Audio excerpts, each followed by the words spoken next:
মর্গে আইলে ওনারা কালা কালা কতগুলি ছবি দেয়, ওই ছবি দেখে আমরা শনাক্ত করতাম পারি না যে আমার ছেলে না আমার বাবা। এই অল্প সময়ের মধ্যে সে আওয়ামী তাণ্ডব মানুষ ভুলে যাচ্ছে।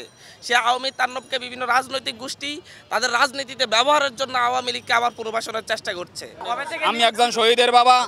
আমার ছেলে 5 আগস্ট যাত্রাবাড়ি থেকে নিখোঁজ হয়েছে। নিখোঁজ হওয়ার পরে 6 তারিখে আমি ঢাকায় আসি। আইসা আমার ছেলের আমি যত ঢাকা মেডিকেল, মিটফোর্ড, সরদি, আঞ্জুমান হেটুবিশ, কাকরাইল বিভিন্ন লাইনে আমার ছেলের আমি 5 মাস পর্যন্ত খোঁজাখুঁজি করতে আছি। কোথাও আমার ছেলের শনাক্ত আমি পাই না। আমি ওই সময় থানায় জিটি করার মতো আমার কোনো লাইন আসি না, মানে থানায় কোনো কার্যক্রম ছিল না, জিটি নেয় নাই। পরবর্তীতে 19 দিন পরে আমি যাত্রাবাড়ি থানায় জিটি করছি। আমার ছেলের সাথে 2টা ফোন ছিল, ফোনগুলো জানি কারা নিয়ে গেছে। আমি একবার ডিবি অফিসে, একবার সিআইডি অফিসে, একবার র্যাফের অফিসে, একবার আপনার থানায়, একবার ডিবিতে, মানে এরকম করে শুধু আমি দৌড়াইতে আসি। আর বিভিন্ন সপ্তাহ বাদে 5 দিন বাদে আমার ছেলেরে আমি এই ঢাকা মেডিকেল মর্গে খালি খুঁজতে আসি। মর্গে আইলে ওনারা কালা কালা কতগুলি ছবি দেয়, ওই ছবি দেখে আমরা শনাক্ত করতাম পারি না যে আমার ছেলে না আমার বাবা।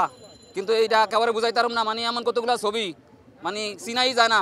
পরে বৈষম্য বিরোধী আন্দোলনের হাসান এনাম কাকা, এরপরে নাফিজা ইসলাম, আরও সমন্বয়ক যারা আছেন, উপদেষ্টা যারা আছেন, সবার মাধ্যমে 5 মাস 11-12 দিন পরে একটা একটা করে বডি যখন ঢাকা মেডিকেল মর্গে থেকে লাশ বাইর করছে, তখন আমার ছেলে ওই পায়জামা, ওই পাঞ্জামি, ওই জাঙ্গা, ওই গেঞ্জি সব আমার এই ভাই শনাক্ত করছে।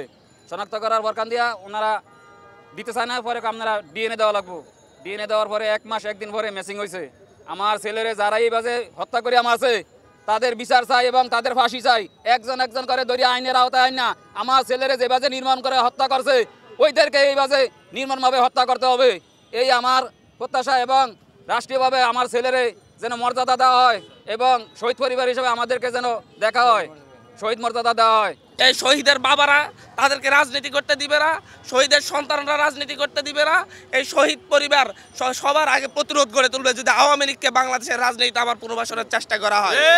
পাশাপাশি দিল্লিতে বসে বসে শেখ হাসিনা এখনো যে ধরনের ষড়যন্ত্র করছে, এখনো সেখানে বসে বসে এই দেশের মানুষকে হত্যার জন্য ইন্ধন দিচ্ছে। তার আমরা দেখেছি জাহাঙ্গীর কীভাবে বলছে ঢাকা শহরের মানুষকে তারা শান্তিতে থাকতে দিবে না। তারা প্রকাশ্য এখনো হচ্ছে এই দেশের মানুষকে হত্যার হুমকি দিচ্ছে।